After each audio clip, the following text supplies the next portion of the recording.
Esta caneca, ou púcaro como lhe queiram chamar, representa exatamente o volume de cada cilindro presente dentro do motor deste 500C.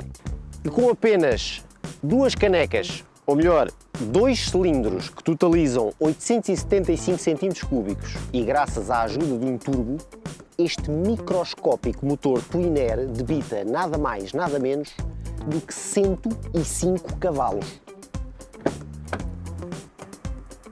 Este número torna-se ainda mais impressionante quando comparado com os 13 cavalos debitados pelo bicilíndrico atmosférico de 479 cm3 apresentado em 1957.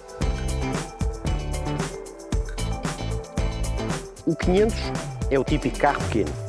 Tem 3,5 metros de comprimento, 35 litros de depósito, pouco mais de 1000 kg de peso, 180 litros de mala com um acesso complicado. E quanto aos lugares de trás, bom, só com muito boa vontade.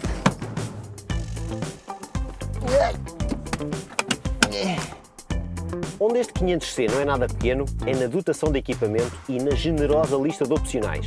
Mas cuidado, que esta versão já custa 21.700 € e não é um full extras.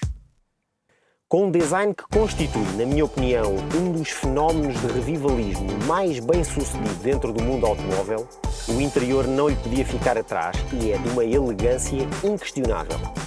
Apesar de não contar sequer com plásticos moles no interior, a construção é mesmo muito robusta e não há ruídos parasitas de qualquer espécie, mesmo quando notamos alguma perda de rigidez estrutural pela perda do tejadilho, que é facilmente perceptível nas vibrações do espelho retrovisor interior.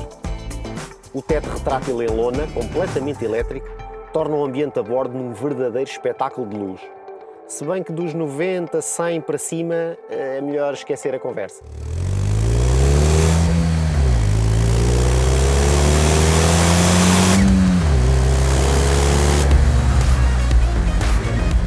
Quem ouvir o som deste 500 do lado de fora vai achar que o 500 entrou aqui numa onda de papa-reformas ou de tuk-tuk. É assim um ruído pobrezinho,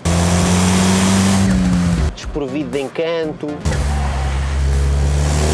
E em rotações mais baixas é muito amorfo e muitíssimo turbodependente. Quando pisamos o acelerador com convicção, o Twin engrossa a voz e atira este 500 para perto dos 190 km por hora. Claro está que convém a termos o modo Sport ativado, porque no modo normal a resposta ao acelerador pareceu muitíssimo lenta. A marca anuncia 4,2 litros ao 100 de consumo médio. E é melhor ficarmos por aqui, não vou dizer mais nada. Cala-te boca. A posição de condução é para mim o ponto que merece mais críticas. Ou vamos bem com o volante e estamos com as pernas demasiado fletidas, ou vamos bem com os pedais e tocamos no volante com a ponta dos dedos. O lugar reservado para o pé esquerdo é muito pequeno e quase que não tenho espaço para a mão quando dou à chave. Vou sentado muitíssimo empoleirado no banco e estou sempre com a sensação que estou a menos de 2 ou 3 centímetros de bater com a cabeça em algum sítio. Ainda assim, eu escolho ignorar todos estes pequenos defeitos.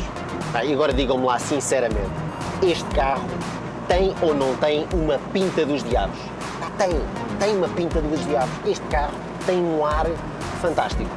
Onde quer que estejamos, e mesmo com este motor de lambreta a fazer-se notar, basta deslizarmos o teto para trás e com este look, até à porta do casino de Monte Carlo damos nas vistas.